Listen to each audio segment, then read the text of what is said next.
Good afternoon, everyone, and thank you for being here today. Today, I'm going to be speaking to you from a perspective of Chief Information Officer and Chief Information Security Officer. I'm going to explain why multi-factor authentication, or MFA, is not simply a technical upgrade, but a strategic business investment for our organization. And we all know that technology and cyber risk continues to evolve. One truth that has become clear is that cybersecurity is no longer just an IT issue. It is a business issue, and it is also a financial issue, and it's also a leadership issue. So the roles of the CIO and the CISO have changed significantly over the last decade. The CIO is responsible for ensuring that technology supports innovation, efficiency, and business growth.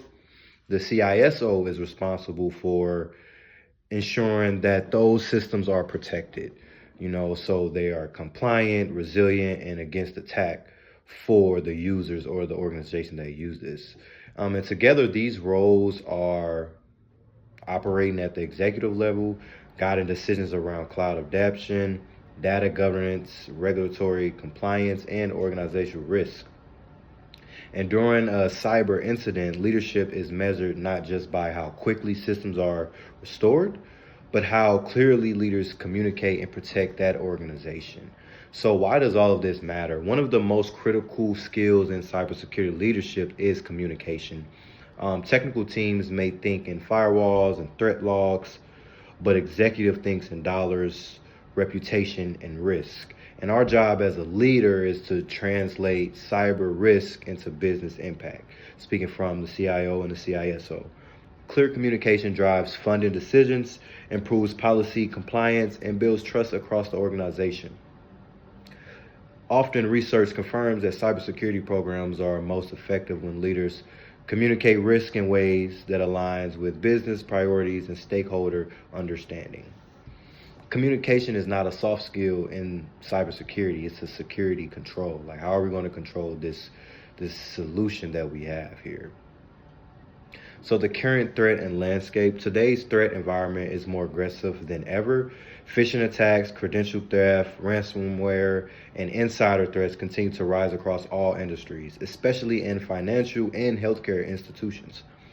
One of the most common entry points for cyber criminals remains stolen or weak passwords. Once an attacker gains access to valid user account, they can often move freely across international or internal systems. The reality exposes a major weakness in relying on passwords alone for system protection.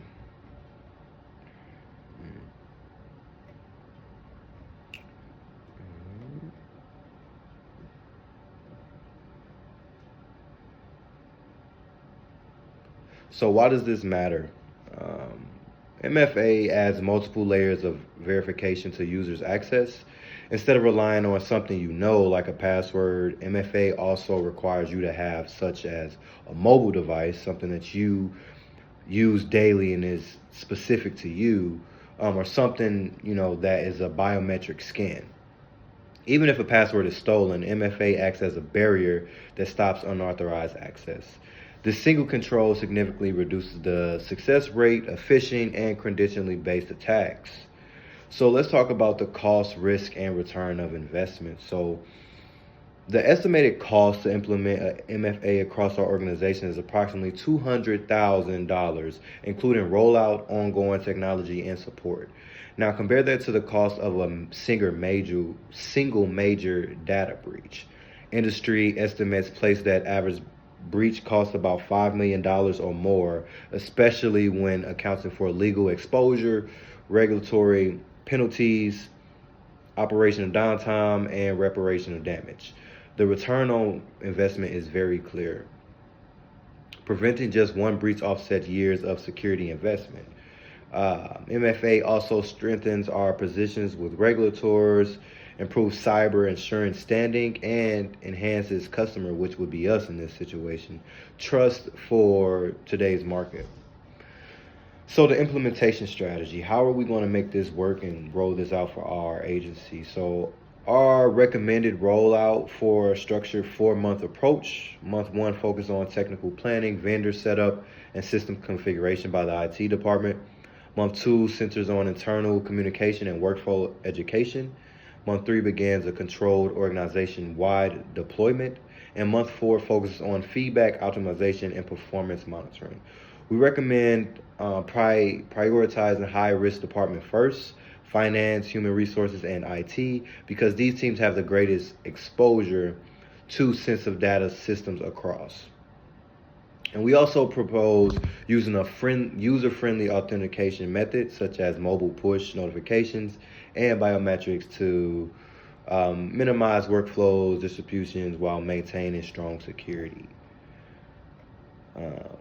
So the human factor for training. Technology alone does not secure an organization. We do as people. So this is why training is a central part of our strategy. Every employee must understand how MFA works, so why it matters, how it protects both them and the organization. Training must be ongoing, role-specific, and measurable. And when the staff understands their role in security, breach likelihood drops significantly. Cybersecurity becomes a shared responsibility, as stated, not just an IT task. So what does this mean for our leadership and culture? Successful MFA adoption depends heavily on leadership behavior. So when employee sees executive using MFA and promoting its value, compliance increases. When leadership frames cybersecurity as a strategic priority rather than an inconvenience adoption, it also becomes smoother and more sustainable for us. Security culture is built through visibility, consistency, and accountability from the top down. So this conclusion, all in all, MFA is not simply a technical safeguard, but it's a strategic control that protects financial assets, safeguards customer strengths, compliance, and reduces enterprises' risk. As a CIO and a CISO, our responsibility is not to only deploy technology, but to defend it, communicate its value, its lead adoption across the organization. Strong cybersecurity today requires strong leadership. MFA is one of the clearest examples of where leadership decisions directly prevent chaos loss or catastrophic loss. Thank you for your time and your attention. I welcome your questions as we continue strengthening our organization, security posture together. I hope you enjoyed this quick presentation of me just being verbal about what's going on and how a CIO and CISO role is very, very important for MFA rollout. So yes, have a good day.